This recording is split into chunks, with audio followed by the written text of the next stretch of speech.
Ça va très bien. Nous sommes à Concarneau pour prendre le départ samedi de la Finistère Atlantique, une course qui rallie Concarneau à Antibes. Un format atlantique et méditerranéen. Le passage entre l'Atlantique et la Méditerranée, Gibraltar, c'est un endroit assez périlleux, j'ai envie de dire, avec des conditions de vent assez particulières, assez instables, des conditions de météo très changeantes. Ça peut ouvrir le jeu tactiquement et je pense qu'on se réjouit tous parce que ça peut ouvrir le terrain de jeu, ça peut faire des coups tactiques qui peuvent être intéressants à suivre sur la cartographie puis à vivre nous aussi en mer.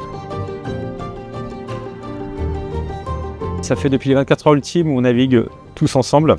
Donc on a un équipage qui est de navigants qui est identique à chaque entraînement et à chaque course. C'est des personnes qui sont tous de très haut niveau, qui sont très expérimentés. On s'est aussi beaucoup entraînés tous ensemble. On va commencer par Marie Riou, personne qui a été moult fois champion du monde en Accra 17, qui a fait les Jeux Olympiques au Brésil, qui a navigué sur cette GP aussi, qui était à la tactique.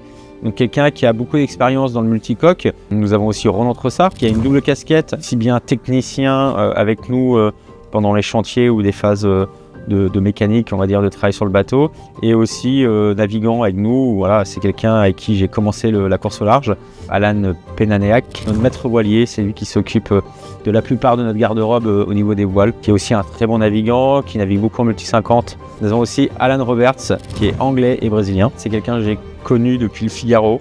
Il navigue en binôme, en coéquipier avec Clarisse Kramer en IMOCA. Donc voilà, j'avais fait The Ocean Race aussi l'année dernière avec Biotherm et avec Alan.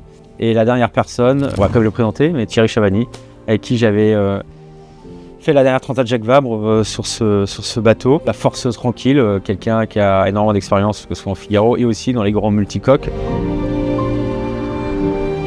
En équipage, on tire forcément beaucoup plus sur le bateau, on le pousse beaucoup plus dans ses retranchements, à 100% de ses performances d'une manière générale, sur la durée, sur la longueur.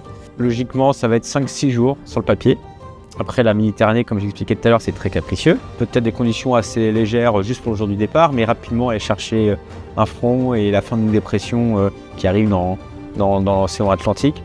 Pour après essayer de longer les côtes espagnoles, portugaises, pour aller chercher Gibraltar. Après, la Méditerranée, c'est encore loin et incertain, et ce serait trop compliqué de commencer à parler tout de suite de ce qu'on aura au niveau météo en Méditerranée.